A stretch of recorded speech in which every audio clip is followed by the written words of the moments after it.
necə bilirəm ki, birinci buradadır. Məsələn, qapı döyüldü, müəllim sinifə daxil olur.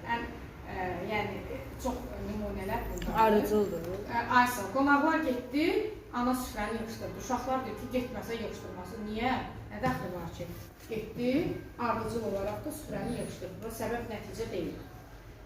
Səbəb nəticə ilə ardıcılıq bir-birinə çox oxşuyur. Hər ikisində və bağlantısı qoya bilirsən.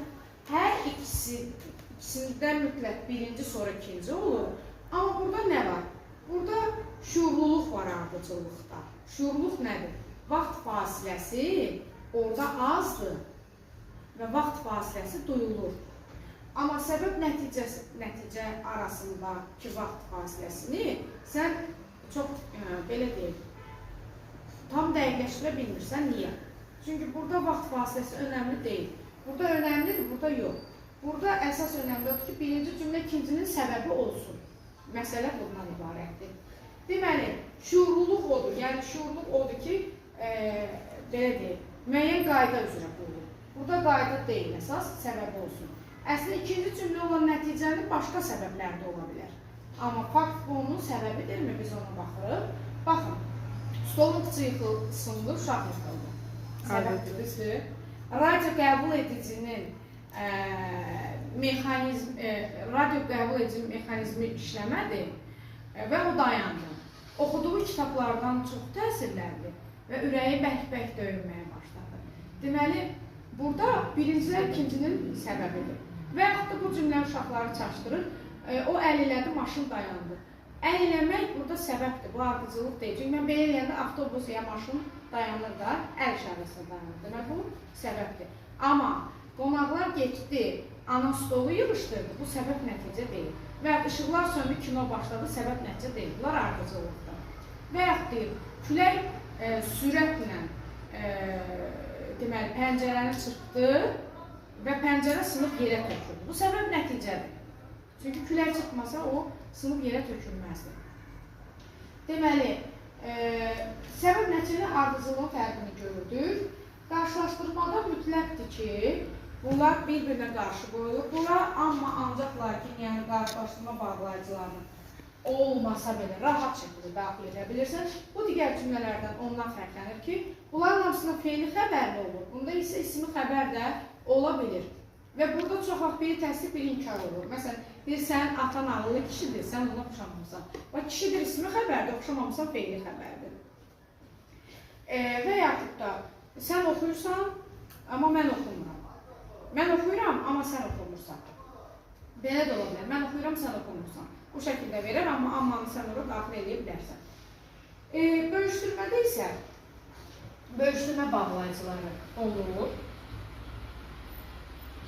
Deməli, bəzən bu bağlayıcılar cümlənin mənasını dəyişə bilir. Baxın, deməli, İnkarla iştirak bağlayıcıları onun növünü dəyişməyəcək, zaman olacaq. Amma bu bağlayıcıların yerinə bölüşdürməni qoysa, məna növü dəyişəcək. Məsələn, ya sən oxuyursan, ya o oxuyur, bu bölüşdürür.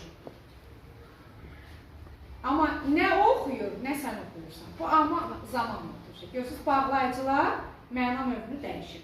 Bir də bölüşdürmədə 2 dənə, 3 dənə bağlayıcı var da, ya da, gah-gahda, bir də istər-istərsə də. Burada ya da ilə gah-gahdanın xırda bir fərqi var.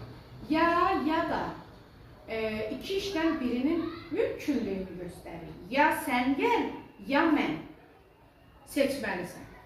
Amma gah-gahda da isə növbələşmədir. Ya sən dərslərini, gah sən oxuyursan, gah mən oxuyuram. Bu növbələşmədə artıq. Bir də burada diqqət yetirir. Mürəkkəb cümlələrdə xəbər ixtisar oluna bilər. Həm şəxsi olurlar ixtisar olunur. Bu zaten əvvəlki cümlələrdə də var idi. Bunlarda isə xəbər ixtisar oluna bilər. Həm tabiədə, həm tabiəsə. Ya sən oxu, ya mən. Ya sən gəl, ya mən. Burada gəlim sözü olmasa da bu mürəkkəb cümlə gedir. Diqqətiniz burada olsun hər zaman. Bir də bölüşdürmədə diqqət yetirin, siz çaşdırması bu isimlə. Sadə cümlə verə bilər.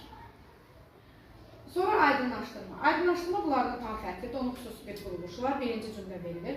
Bax, Ardıcıllıqda 2 cümlə olur, zamanda 2-dən çox ola bilir, səbəb nəticədə 2-dən ola bilir, qarşılaşdırmada 2 dənədir, bölüşdürmədə 2-dən çox ola bilər, aydınlaşdırmada 2-dən çox ola bilər.